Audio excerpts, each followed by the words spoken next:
me réjouis vraiment de vous présenter la communication non violente dans ce salon d'Italia qui pour moi voilà, a été une belle source d'inspiration quand je suis venue l'année dernière.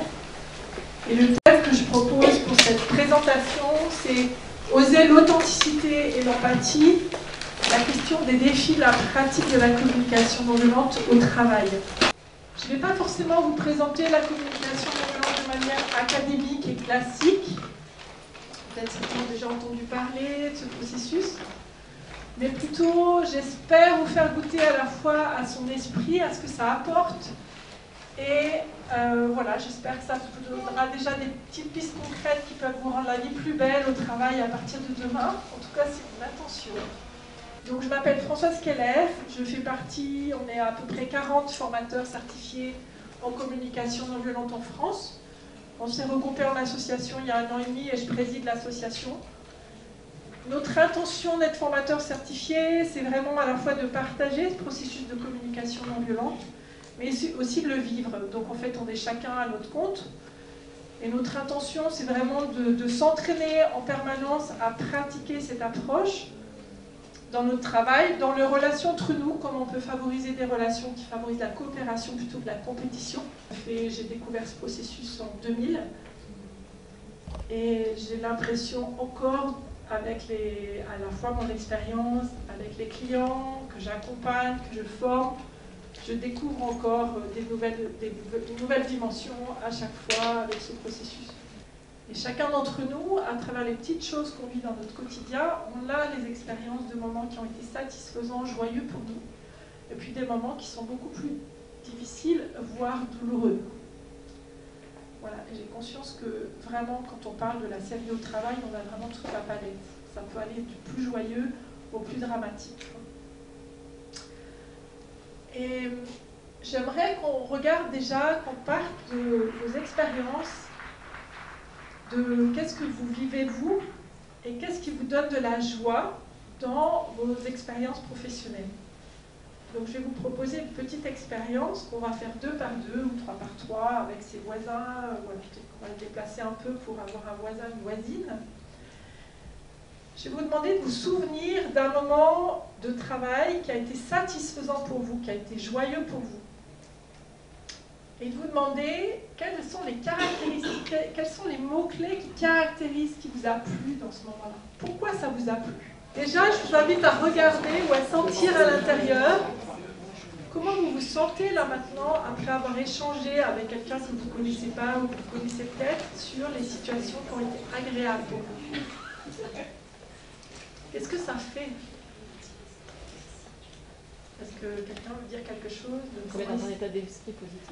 Ça met dans un état d'esprit positif, et j'imagine que c'est plutôt agréable.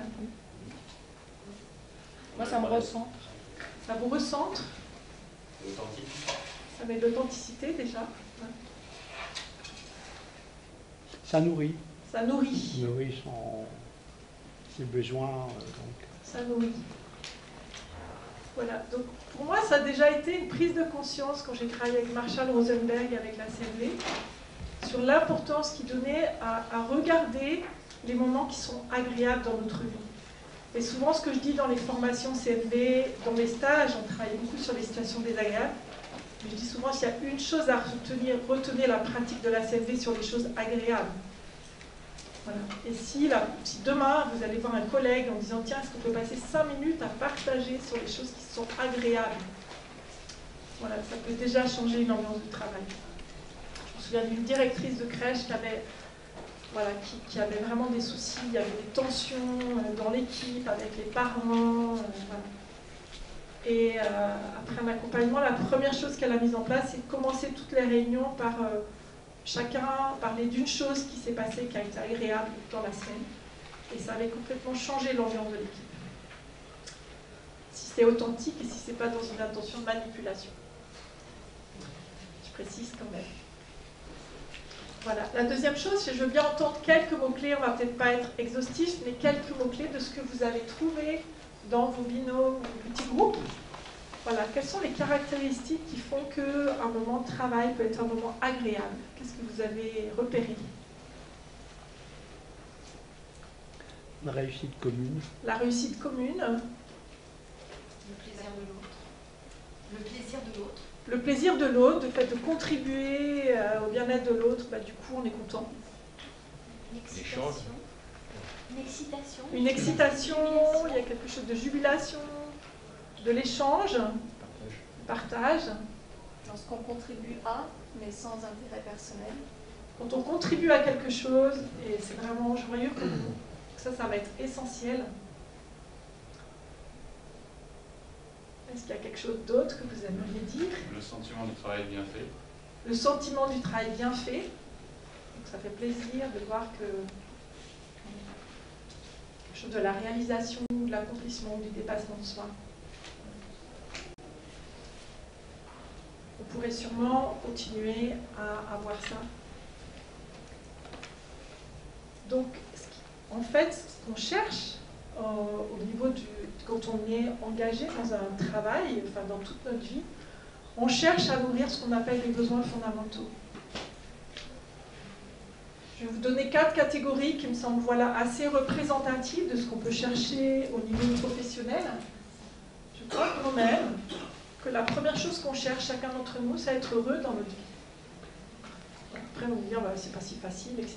Mais n'empêche que ce qui nous motive à nous lever le matin, et voilà, il y a quelque chose où on cherche à développer quelque chose de l'épanouissement de soi-même. On aime quand on développe notre confiance en nous, quand il y a de la réalisation, on réussit quelque chose, voilà. La deuxième chose, je crois, c'est qu'on cherche à développer des relations de qualité. Quand je fais ce sondage dans des équipes, y compris des équipes en conflit, y compris en mettant dans 2 salles différentes des groupes qui ne s'entendent pas, dans des métiers différents, des postures différentes, au fond, tout le monde dit la même chose. J'ai de la joie quand il y a de l'authenticité, quand il y a de la confiance mutuelle, quand il y a de la réciprocité, quand il y a du respect de chacun, quand il y a de l'équilibre dans la relation. Voilà, ce genre de choses. On aime, on est à l'aise quand il y a des relations de qualité. La troisième chose, quelque chose autour de réaliser quelque chose qui a du sens. Alors vous pouvez le déployer, ça peut aller j'entendais tout à l'heure dans un petit groupe, voilà, faire quelque chose qui est utile socialement. Le fait d'être utile, quelque chose autour du sens, on sait que c'est pas toujours facile de trouver du sens dans son environnement professionnel, mais je vois bien que quand il y a du sens, on a de la joie, et quand il n'y en a pas, ça peut être vraiment difficile. Et puis le fait de contribuer, vous l'avez noté à 2, voilà, le fait de contribuer quand l'autre est content, en fait, moi je suis content. Si vous êtes content à la fête d'être conférence, moi, du coup, je suis contente, voilà, parce que j'ai envie de contribuer, ça fait partie, voilà. Et aussi, on a envie de contribuer socialement, quand on sait que quand les salariés ont la conscience de l'utilité du travail qu'ils font, à quoi ça sert, à qui ça sert, et par exemple l'utilité de l'utilisateur final, il y a beaucoup plus d'engagement, beaucoup plus de joie que quand on fait quelque chose parce que juste on respecte des procédures ou que juste pour avoir sa paye à la fin du mois. Ça contribue à mettre de la joie. Et au fond, tout ce sur quoi s'appuie la CRD, c'est ce constat que tout être humain, tout ce que nous faisons, tout ce que nous disons, nous le faisons et nous le disons tout le temps, à chaque moment, pour tenter de nourrir des besoins fondamentaux. Et même au travail, même quand on parle de budget, même quand on parle d'embauche, même quand on parle de savoir si on développe ce produit ou pas, même quand on est en train de travailler sur un fichier Excel ou sur une préparation de réunion, sur un compte-rendu de réunion, ou quand on est en réunion juste. Au fond, ce qu'on cherche, c'est pas juste à faire l'ordre du jour de la réunion. Ce qu'on cherche, c'est à développer des relations où on va pouvoir s'écouter, où il y aura du respect mutuel, où on va être utile, où ça va avancer. Voilà. Vous allez avoir à la fin de la réunion des gens qui vont être insatisfaits parce qu'on ne s'est pas écouté. Donc c'est des gens qui sont attentifs. Voilà. Est-ce qu'il y a eu des qualités de relation? Il y en a qui vont être agacés en disant on n'a pas avancé ou on n'a pas traité le point 4. Ceux-là, ils ont plus d'attention sur le besoin de concrétisation, le besoin de réalisation. Et puis il y en a qui vont dire, mais voilà, c'était pas clair. C'est pas clair la décision. Il y a aussi besoin de comprendre. Voilà, on pourrait déplier. Là, je vous ai mis 4 catégories, mais il y en a beaucoup plus. Marshall Rosenberg, quand il a développé la communication non violente, il n'a pas été, comment dire, son sujet principal, c'était pas les organisations de travail, c'était plutôt les gens dans la vie. Voilà. Mais moi, je suis convaincue que le travail, ça fait partie de notre vie, et qu'en particulier, il y a une expression qui n'est pas tout à fait juste, on parle des fois de la vie professionnelle, comme si on avait une vie professionnelle, puis une vie personnelle. Mais j'ai beau observer, moi je vois que chacun d'entre nous n'en a qu'une vie. Et au fond, notre travail, l'engagement que nous mettons dans notre travail, nous le faisons parce que ça contribue à notre vie. Ça contribue au sens de notre vie, ça contribue, effectivement, ça contribue pour ceux qui sont salariés ou qui ont une rémunération à une rémunération, mais cette rémunération, elle contribue à quoi? À nous donner du confort dans notre vie, à nous donner un abri parce qu'on a pu avoir un hébergement, contribuer à l'éducation de nos enfants pour ceux qui ont des enfants, à prendre soin de nos parents âgés pour ceux qui ont des parents âgés, à offrir un cadeau à quelqu'un et à contribuer à la joie de quelqu'un d'autre. Donc, si nous mettons tant d'énergie dans notre travail, c'est bien parce que ça nourrit des besoins fondamentaux. En tout cas, moi, ce qui me passionne, c'est de me rendre compte combien c'est essentiel de remettre du sens à ça. Voilà, je ne sais pas si c'est clair pour vous, mais on va le déplier un petit peu, je vois le temps qui avance. Quand je démarre une conférence aussi, j'ai toujours un peu d'inquiétude. Et je vais commencer, contrairement à ce que dit Marshall dit toujours de commencer par ce qu'on veut, mais ce qu'on veut c'est ça, mais je vais aussi vous parler de ce que je ne veux pas. En fait, j'aurais peur à la fin de la conférence que vous sortiez avec encore plus de culpabilité. C'est-à-dire en vous disant, ah ben alors là j'ai fait faux, là j'ai fait faux, là j'ai fait faux, là j'ai fait faux. Et qu'il y a une forme de conscience qu'il y a des fois dans notre vie où on s'est pris les pieds dans le tapis. J'aimerais pas non plus que vous sortiez de la conférence avec encore plus de reproches et encore plus de colère, en faisant la liste de toutes les personnes de votre entourage qui ne pratiquent pas la CNV. Parce qu'il y en a.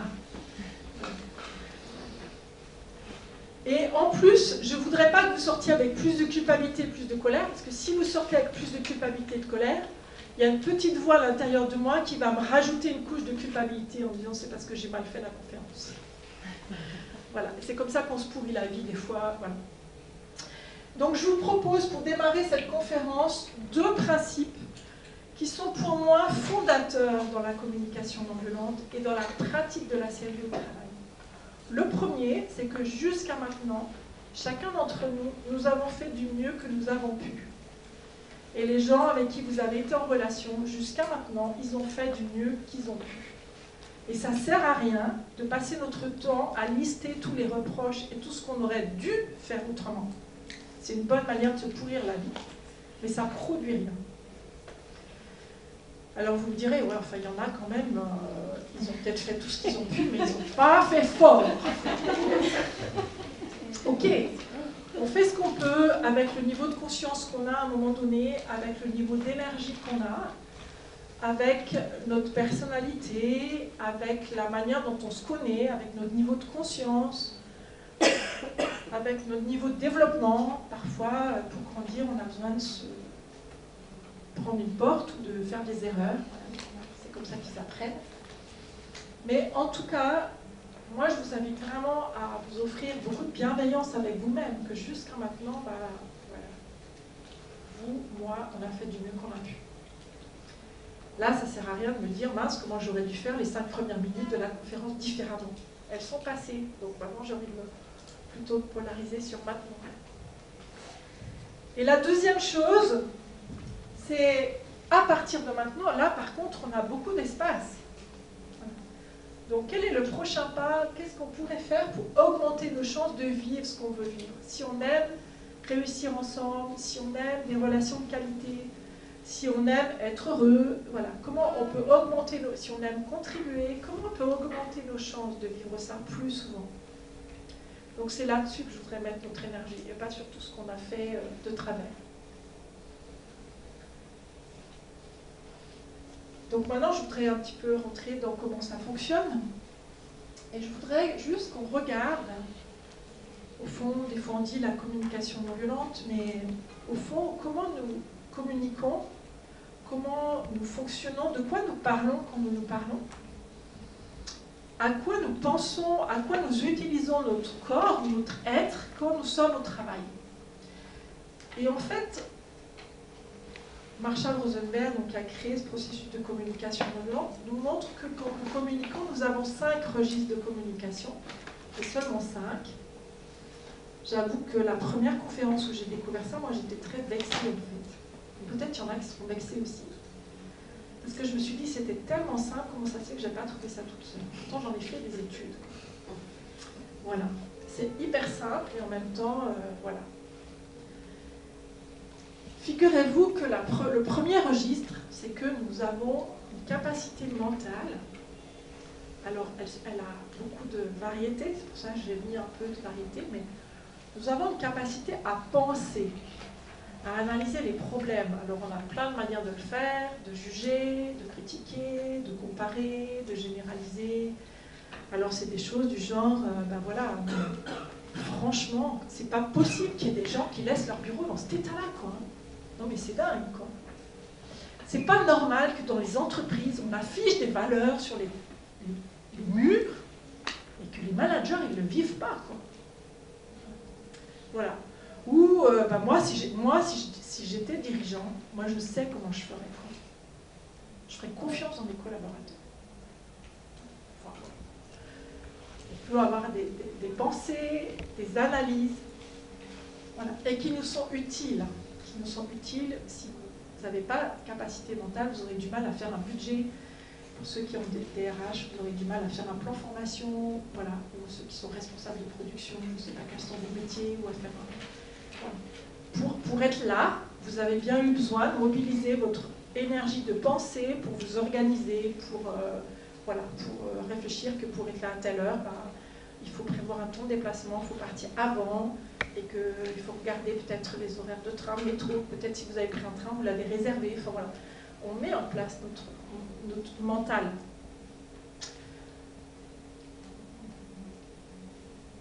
Le deuxième registre, c'est le registre de l'observation.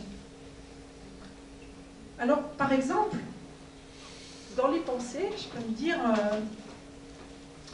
ouais, c'est génial cette conférence. C'est génial parce que déjà, il y a beaucoup de monde. C'est mon évaluation. Puis une voix qui dit, oh, ben, il y en a plus quand même. Une voix qui dit, ouais, c'est super. Puis dans mes pensées aussi, il y a...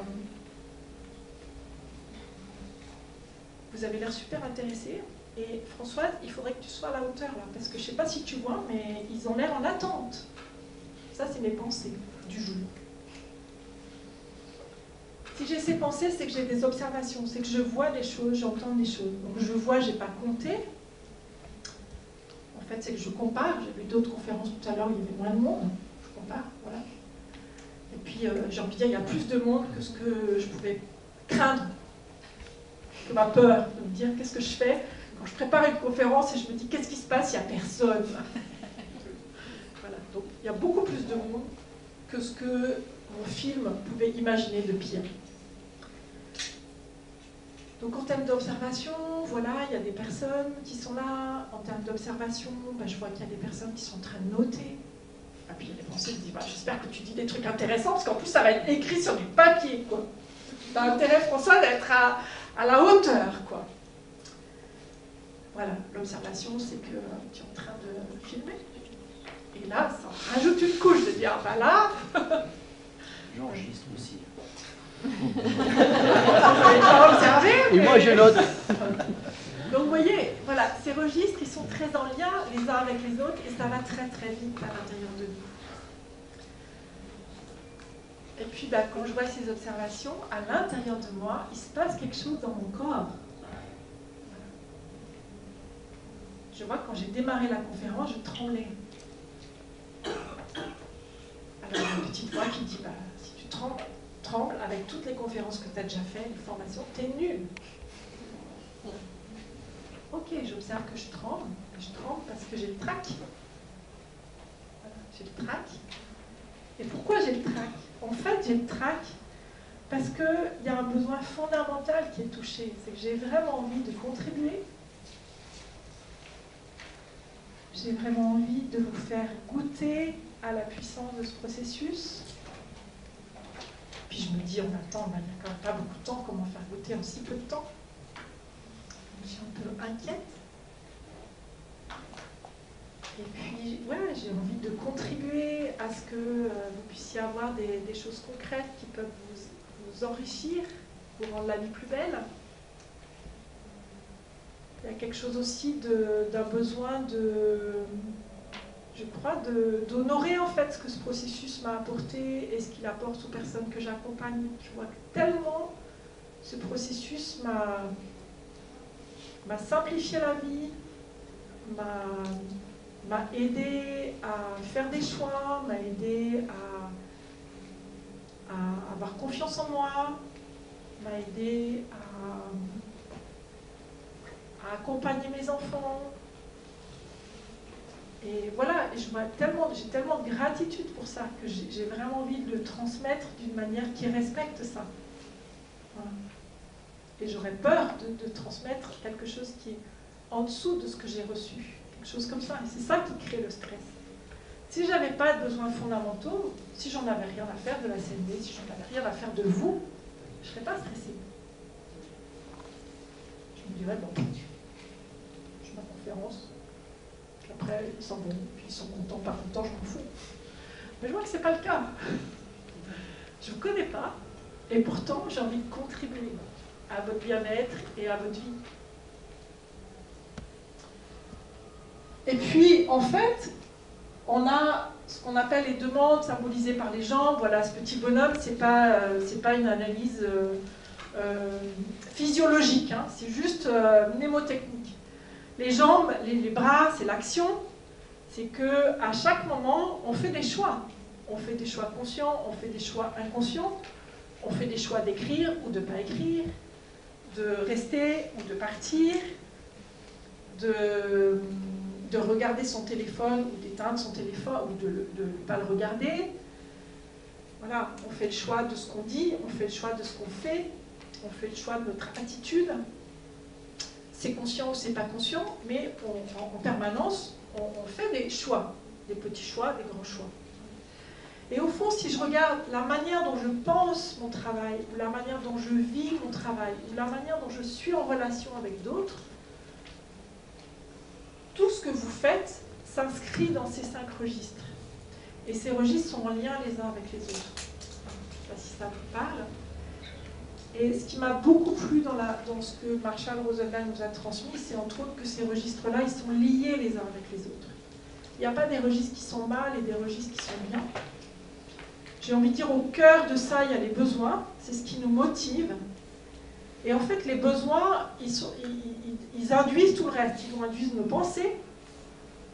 C'est parce que j'ai envie de contribuer que j'ai une petite voix intérieure qui essaye de savoir si je contribue bien ou si je contribue mal. C'est parce que j'ai envie de contribuer que je suis stressée. Et que j'espère, tout à l'heure, je serai contente. Voilà. Et les deux, peut-être, en même temps. Et c'est parce que j'ai envie de contribuer que je suis là. Voilà. Probablement, vous êtes là aussi parce que vous avez envie d'apprendre ou de... Voilà.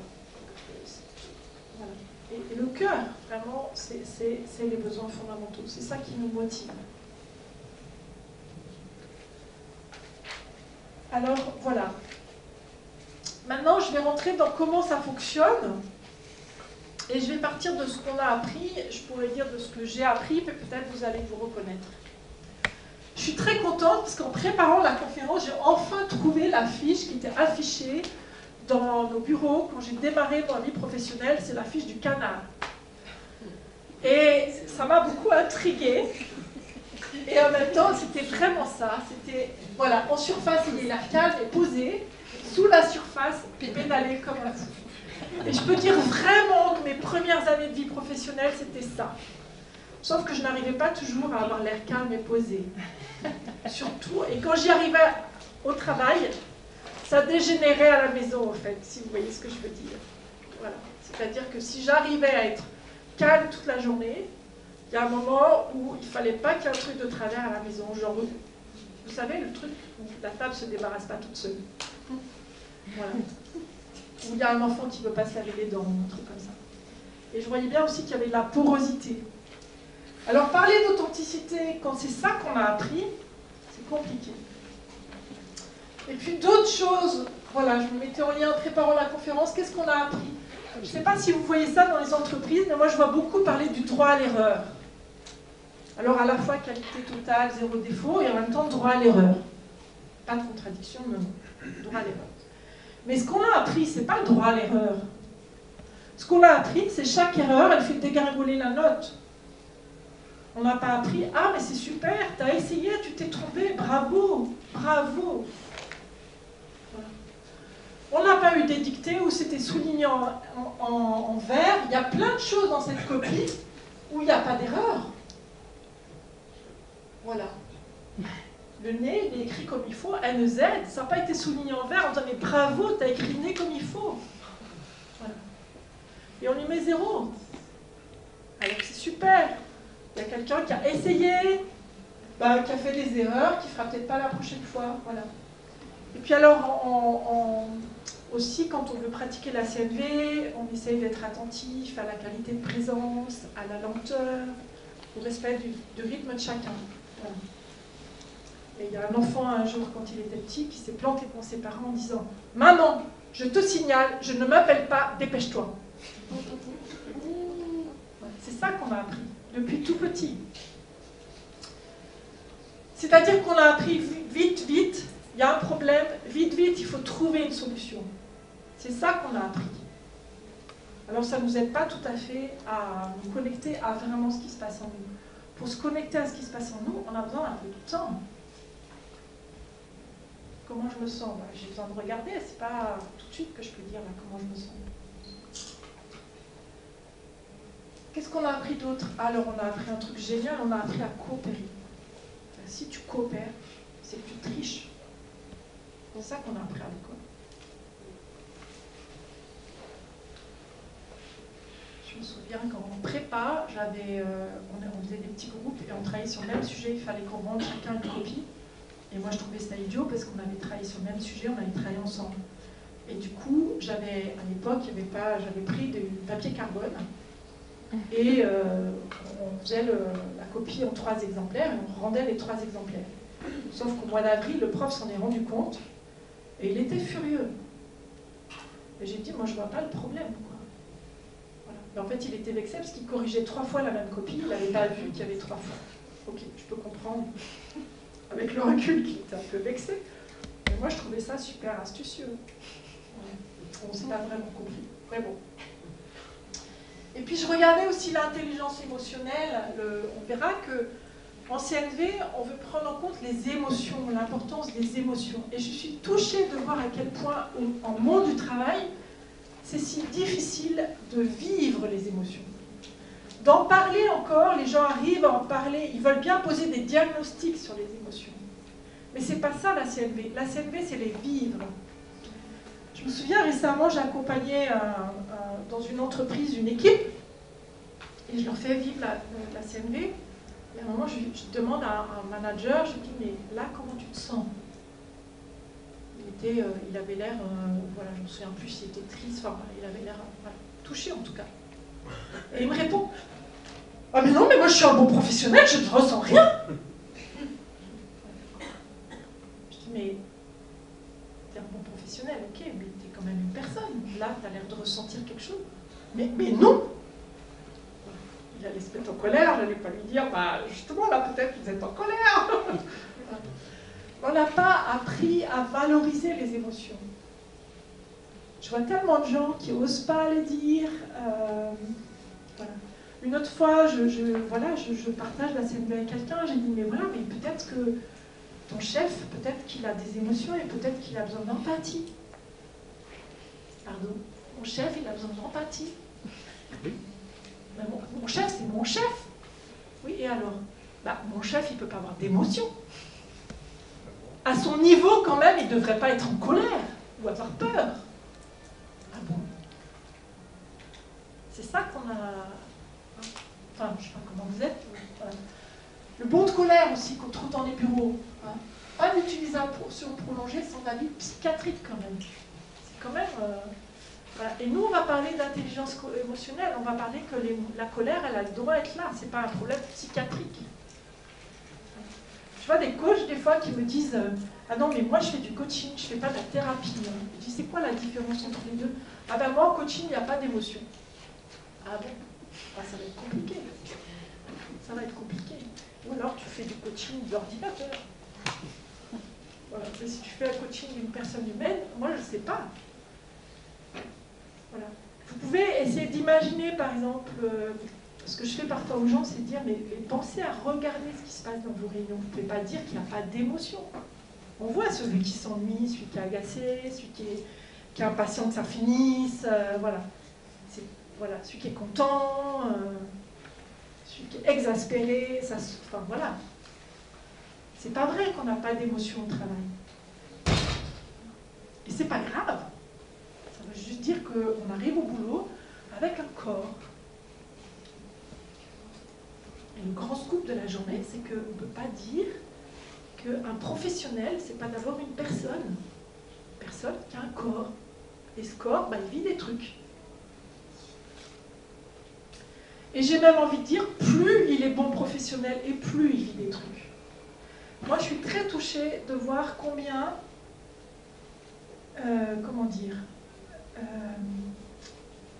plus les gens investissent de l'énergie dans leur travail, parce qu'ils ont envie vraiment d'être utiles, ils ont vraiment envie de contribuer, ils ont vraiment envie qu'il y ait de la coopération, etc.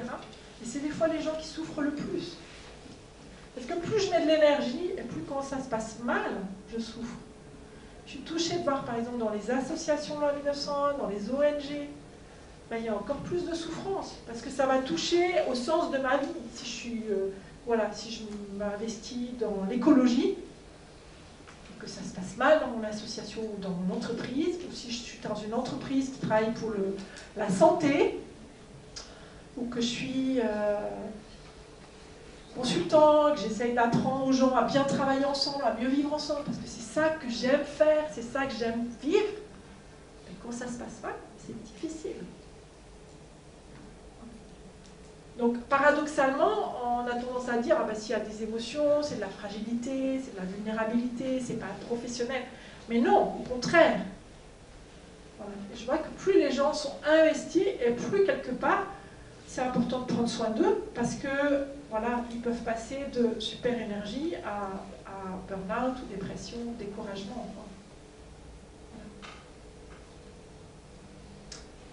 Voilà. Alors l'authenticité. L'authenticité, à la fois, c'est un besoin fondamental, donc c'est quelque chose qu'on a vraiment envie de vivre. Et en même temps, j'ai envie de dire, il y a deux manières d'être authentique.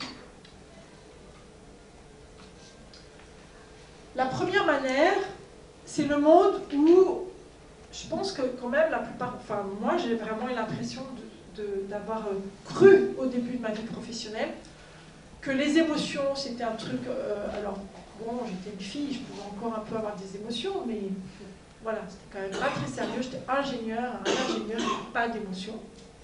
Les besoins fondamentaux, alors là juste j'en avais jamais entendu parler. Et moi, j'avais appris qu'il y a des problèmes et que tout problème a une solution. Et que être efficace, c'est passer du problème, vite, trouver une solution. Je sais pas, voilà. Et que ma solution, c'était la bonne. Voilà. Il y a un postulat de base, c'est que j'ai raison. Et puis, je me suis retrouvée en entreprise, en famille, en association, avec parfois des connards qui ne pensaient pas comme moi. Excusez-moi, hein. Tant pis. Et là, je me disais, alors en fait, c'est compliqué, là. Ça dépendait un peu qui. Des fois, j'avais vraiment des bons arguments. Et alors, j'essayais de convaincre l'autre que j'avais raison. Et des fois, j'y arrivais. Pas souvent. Quand même. Voilà. Notamment, par exemple, quand c'était... vraiment l'activité sur laquelle j'avais des compétences, sur laquelle j'avais préparé mon dossier, qui était vraiment mon sujet. et que l'autre, c'était pas vraiment son sujet, là, franchement, c'était facile. Donc là, j'essayais de le convaincre. Et puis, je me souviens qu'il y a eu des cas qui ont été plus compliqués. Les cas plus compliqués, c'est par exemple quand vous managez quelqu'un qui est plus compétent que vous. J'ai managé des techniciens qui faisaient de la programmation d'assembleurs. Juste moi, l'assembleur, j'y comprends rien. Et là, quand ils me disaient « Ah non, non, mais moi, je ne suis pas d'accord avec ton truc », qu'est-ce que j'avais comme authenticité possible? Alors, je pouvais leur dire ce qui me passait par la tête, c'est que, mais en fait, ouais, tu essayes de m'imposer ton point de vue, tu utilises ta compétence et pour me rouler dans la farine. Bon, est-ce que je disais ça en fait? Non, parce que je sais que ça aide pas. Et en fait, qu'est-ce qui se fait comme authenticité que j'avais? C'était de fermer ma gueule, de prendre sur moi. Parce que je sais que si je dis des jugements sur l'autre, bah, d'expérience, il le prend mal. Enfin, voilà. Donc si en plus je suis en position un petit peu de faiblesse, est-ce que je vais aller dire à mon chef, vous savez chef, je vous trouve trop autoritaire. Je ne vais pas le faire. Pourquoi je ne le fais pas? Parce que je sais qu'il risque de mal le prendre en fait. Alors je fais quoi? Vous ne trouvez pas quand même, il est quand même trop autoritaire, non? Franchement, franchement on ne parle pas comme ça aux gens, quoi. Et je ne vais pas aller lui dire à lui. Donc l'authenticité que j'ai, c'est quoi là? Ben, à lui, l'authenticité, c'est en fait ne rien dire. J'arrive pas à être authentique dans ce monde-là, le monde de la pensée, des jugements, de savoir qui a tort, qui a raison. Si c'est mon chef, l'organisation a décidé qu'il a raison. Donc je ferme ma gueule. Donc c'est difficile d'être authentique dans ce monde-là. Ou alors je suis authentique là où il n'y a pas d'enjeu. Effectivement, dans les couloirs, à la machine à café, mais ça ne sert à rien. Et puis après, l'autre authenticité que j'ai, c'est l'autocritique. C'est-à-dire, bah ouais, c'est vrai qu'on est un peu nul, hein, parce qu'on n'ose pas lui dire. Tu pourrais aller lui dire quand même qu'il est trop autoritaire. Hein. Pourquoi tu n'y vas pas, toi? Il faut avoir courage quand même. C'est compliqué. Dans ce monde à tout problème, il y a une solution, qui est le monde aussi du binaire, de qui a tort, qui a raison, qui fait bien, qui fait mal. C'est compliqué d'être authentique. Parce qu'on peut être authentique que quand on est d'accord entre nous. Ou, enfin voilà, c'est vraiment compliqué. Je caricature, hein, mais j'espère que voilà, ça vous parle quand même. Le problème de ce monde-là, c'est que ça crée quoi? Ça crée la peur, parce que effectivement, j'ai peur que si je lui dis des jugements, je lui dis, voilà, écoute, quand tu critiques ce qu'on a fait en réunion, devant le client, c'est vraiment nul. J'ai peur de dire ça. Mais avec le mental, je ne sais pas comment le dire autrement, puisque de toute façon, je trouve qu'il n'aurait pas dû faire ça. Le problème, c'est qu'il faut qu'il change, il faut qu'il se rende compte que c'est pas comme ça qu'on manage. Voilà, ça, il faut que tu comprennes ça. Et ça, je ne peux pas lui dire. Alors je me tais. Parce que j'ai peur de sa réaction si je parle comme ça. L'impuissance, la démotivation, parce que, voilà, je vois tellement de gens qui me disent « Ah, il y a un problème, mon manager, il nous dit quand ça va pas, il nous dit jamais quand ça va. » Ok, et tu lui as dit à ton manager, pardon, lui dire? Mais je ne peux pas lui dire. Quand on est sur ce registre des jugements, des critiques, des reproches, juste on ne peut pas se dire les choses. Et puis du coup, de l'agressivité, et puis aussi de la culpabilité, parce que du coup, on se dit qu'on est nul. L'authenticité proposée en CLV, c'est vraiment de se dire que derrière ces jugements, il y a des observations, il y a des sentiments, il y a des besoins, il y a des demandes. Alors, on ne cherche pas à nouveau mon chef qui a critiqué devant le client, il a fait du mieux qu'il a pu pendant la réunion. Je reconnais, c'est pas top. Mais ça ne sert à rien que j'essaye de lui démontrer qu'il aurait dû faire autrement, parce que je n'ai pas la touche rewind pour refaire cette réunion. Elle est terminée. Donc en CNV, l'authenticité, c'est dire, mais ok, l'observation, c'est quoi l'observation? L'observation, c'est que tu as critiqué devant le client. En fait, non, tu n'as pas critiqué. Critiquer, c'est déjà une évaluation, c'est déjà un diagnostic. Donc, par exemple, tu as dit devant le client qu'on a 15 jours de retard et que ce n'est pas justifié. Voilà. Donc, l'observation, c'est tu as dit devant le client, on a j'ai 15 jours de retard, allons-y franchement, j'ai eu 15 jours de retard et c'est pas justifié. Et moi, quand je tentais de dire ça devant le client, comment je me sens? Et là, ça demande un petit peu de pratique de savoir comment je me sens quand je me souviens de cette réunion où je l'entends dire devant le client. Et immédiatement, j'ai des jugements. Ah oui, il m'a complètement dévalorisé, il m'a complètement... voilà, il s'avole la planche. Un manager, il n'est pas fait pour ça, quoi. Hein. Donc là, il faut que je mette ça de côté un peu. Voilà. Des fois, je prends des post-it et je lise tous les jugements que j'ai. Comment je me sens? Ah, mais je me sens, mais... Donc j'essaye de me souvenir comment je me sens, mais je me sens tremblante à l'intérieur, je me sens furieuse, mais je me sens en plus paniquée, inquiète en fait. Je me sens furieuse parce que j'aimerais vraiment du soutien. La clarté dans les relations, la solidarité. Et je me sens inquiète, ouais, je me sens inquiète parce que j'aimerais du soutien en fait. Je me dis qu'un manager, il doit soutenir ses équipes. Quand je me dis ça, je suis furieuse, je suis inquiète même, parce que j'aimerais être rassurée. En fait, c'est ça, j'aimerais me sentir en sécurité, en fait. Et quand j'entends que mon chef, il peut dire ça à un client, à quelqu'un d'externe, en fait, je crois que c'est ça. J'ai peur, en fait, parce que j'aimerais vraiment me sentir en sécurité. Ça, c'est ce qu'on appelle l'auto-empathie, c'est mettre de la clarté. Ça prend du temps. C'est sûr, ça ne peut pas être dépêche-toi, dépêche-toi. Et après, l'authenticité, ce serait d'aller dire ça. Alors, vous voyez, au lieu d'aller dire à mon chef, là, quand même, t'as exagéré, t'aurais pas dû dire ça, parce qu'il y a un reproche du passé qui ne peut pas changer. C'est dire, écoute, en fait, je réalise que hier, aux réunions, tu as dit que j'étais en retard de 15 jours et que c'était pas normal.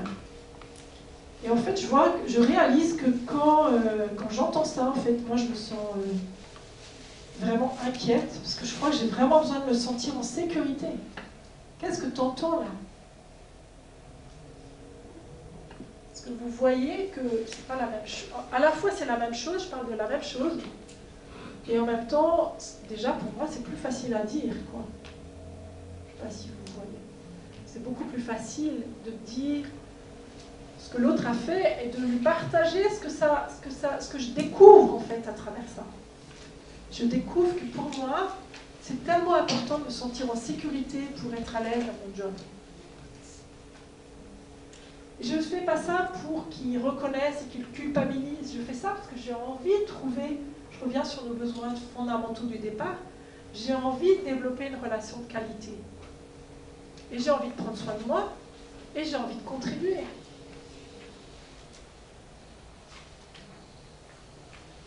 Donc à la fois c'est plus facile à dire comme ça, et j'imagine que vous pouvez aussi voir que c'est plus facile à entendre.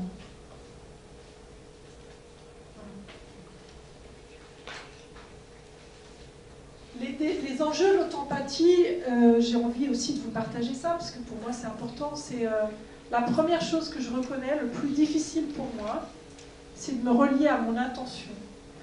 Est-ce qu'au fond, mon intention, c'est de développer des relations de qualité? Ou est-ce que j'ai derrière une intention, c'est que quand même, j'espère qu'il va culpabiliser? Et tant que mon intention, c'est qu'il culpabilise, il vaut mieux que je ferme ma grille. Ça veut dire en fait que j'ai besoin encore d'auto-empathie. Ça veut dire que c'était tellement difficile pour moi que j'ai encore besoin de compréhension pour ce que ça m'a fait vivre.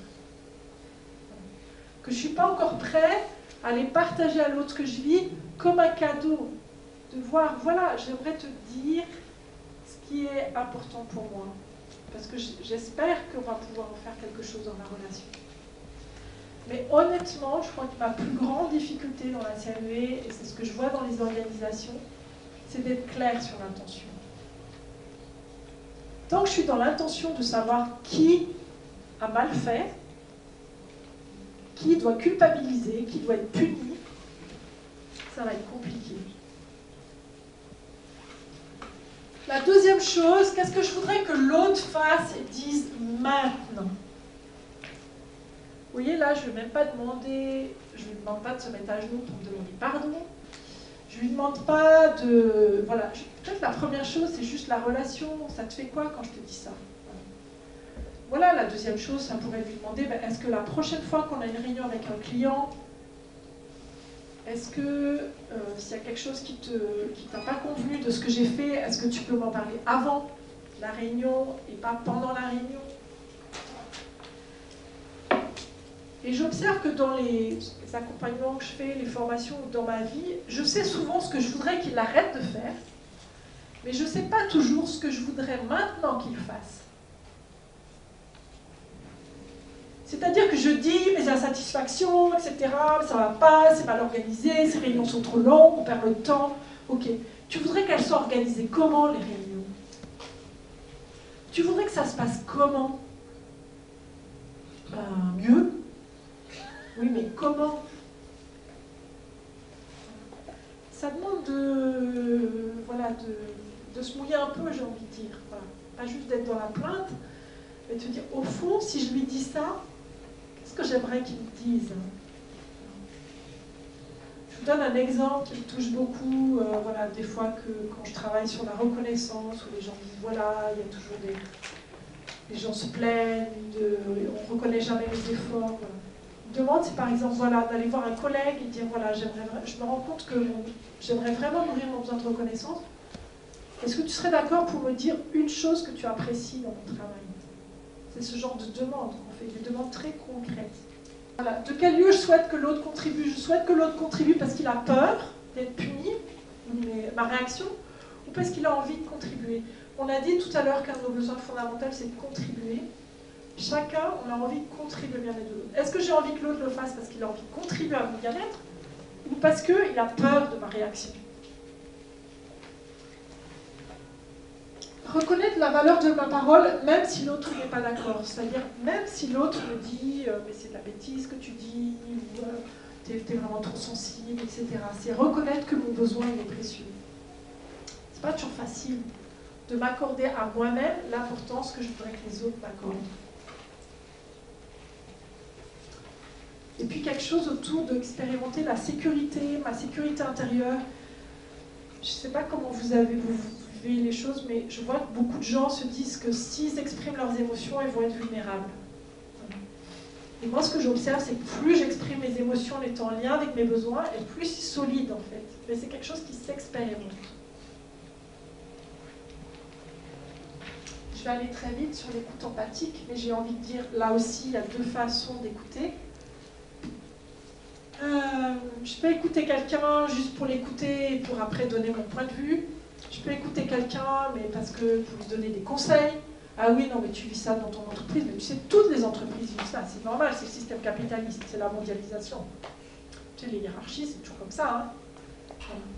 Oui, non, mais tu sais, je sais ce que tu devrais faire. Tu devrais demander, tu devrais prendre un rendez-vous avec le DRH. Tu devrais demander une formation, tu devrais pas te laisser faire. Ah oui, non, mais ce qui t'arrive... Oh, mais tu sais, il m'est arrivé la même chose dans mon poste précédent. Hein. On te félicite, puis du jour au lendemain, tu n'es plus rien dans l'organisation. Ça, c'est... Voilà. Tout ça, c'est pas de l'écoute, quoi. Parfois, on a besoin de conseils, mais ça vaut le coup de demander, voilà. Est-ce que tu as envie de savoir qu'est-ce que je ferais à ta place? Et honnêtement, parfois, on n'en a rien à faire. L'écoute empathique, c'est vraiment se dire, l'autre, quand il me parle, qu'est-ce qui est si précieux pour lui? Y compris si je ne suis pas d'accord avec lui. C'est quoi son observation déjà? C'est quoi sa vision du monde? C'est quoi, voilà. Et puis, voilà, comment il se sent? Qu'est-ce qui est si précieux pour lui? Qu'est-ce qui est si important? Qu'est-ce qu'il aimerait que je fasse, que je ne vais peut-être pas faire, parce qu'on n'est peut-être pas d'accord. Les enjeux de l'empathie, pareil, c'est quelle est mon intention réelle. Je me rends compte, voilà, parfois les gens, ils veulent bien donner de l'empathie, à condition qu'à la fin de l'entretien, ça aille mieux, quoi. Voilà. Mais l'empathie, c'est juste accueillir que peut-être il y a un collègue qui est peut-être stressé parce qu'il n'a pas confiance en lui. Parfois, j'ai des managers qui me disent « Ah non, mais si je commence à donner de l'empathie, mais alors attends, il ne manquerait plus que ça, en plus, qu'ils se mettent à pleurer dans mon bureau. » Ah ouais, mais s'il est triste, il va peut-être pleurer. Ah non, mais il va quand même pas pleurer dans mon bureau, moi je suis pas psy. À nouveau, ce truc, s'il y a de l'émotion, c'est qu'on sort du cadre professionnel. Et puis après, je dis, voilà, il peut y avoir cet aspect alternatif entre l'empathie et puis l'écoute de soi, c'est-à-dire en même temps, c'est jusqu'où je suis prêt à t'écouter. Peut-être qu'à un moment, moi je me sens pas à l'aise, je me sens même inquiet et je serais plutôt rassurée que tu ailles voir un médecin. Parce que moi je suis ton manager, voilà, où je suis trop impliquée dans la situation pour vraiment t'entendre. Parce que je vois bien que moi, quand je t'entends, en fait, ça, à l'intérieur, ça boue, quoi. Et j'arrive, voilà. Donc cette alternance, elle s'apprend. Pour finir, parce que j'ai pitié de notre ami qui va s'épuiser en portant le carton de livre, ce que j'ai envie de vous dire, c'est que la communication non violente, alors voilà, oui, c'est un investissement. C'est-à-dire, ça demande du temps. Ça demande du temps de s'entraîner, de s'entraîner, de s'entraîner. Mais regardez combien d'heures vous avez passé pour apprendre à conduire une voiture. Apprendre à marcher. Pour apprendre à marcher, il paraît qu'on fait au moins 1000 fois, on tombe au moins 1000 fois. La CNV, c'est pareil. Vous allez vous entraîner. Et puis, vous allez vous prendre les pieds dans le tapis. Voilà, j'avais un stage jeudi et vendredi. Jeudi, on a travaillé sur la différence entre l'observation et l'interprétation. Les stagiaires étaient super contents. Le soir, il y a un stagiaire qui rentre à la maison, qui discute avec sa fille. Au bout de 5 minutes, sa fille lui dit « Écoute, papa, j'en ai ras-le-bol, arrête d'interpréter. » Voilà, c'est la vie. Merci, parce que c'est aussi, on s'apprend des choses mutuellement. Mais qu'est-ce que ça contribue? Ça contribue au bien-être à la fois pour vous, parce que vraiment, quand on a clarifié ce qui se joue en termes de besoins, on est beaucoup plus serein et beaucoup plus clair, beaucoup plus, comment dire, on a beaucoup plus de force intérieure et beaucoup plus de bien-être pour les autres. Qu'est-ce que ça va mettre en vacances les autres quand vous allez leur dire vraiment ce que vous attendez qu'ils fassent? Eux qui passent leur temps à essayer de deviner. Plus de responsabilisation, beaucoup plus d'économie d'énergie et d'efficacité. Combien de temps on passe à des relations ou à des moments qui ne nous satisfont pas et qui ne correspondent pas à ce qu'on a envie de vivre et on est insatisfait. Plus de coopération durable, de créativité, de performance. Performance globale, c'est-à-dire qu'il y a le côté économique mais aussi le côté humain. Et puis ça va jusqu'à la gestion des conflits et la prévention des risques psychosociaux. Et je vois qu'il est 17h02, j'aurai encore plein de choses à vous partager, mais je propose qu'on arrête là. Et s'il y a des questions, il y a dans le couloir. Et puis donc j'ai écrit 2 livres sur la communication non violente, Pratiquer la communication non violente et Pratiquer la CDI au travail, qui sont en vente et que je peux dédicacer si ça vous, voilà, si vous avez envie, je ferai ça avec joie. Et je vous souhaite voilà, de prendre soin de vous et de prendre soin des autres dans les jours qui viennent.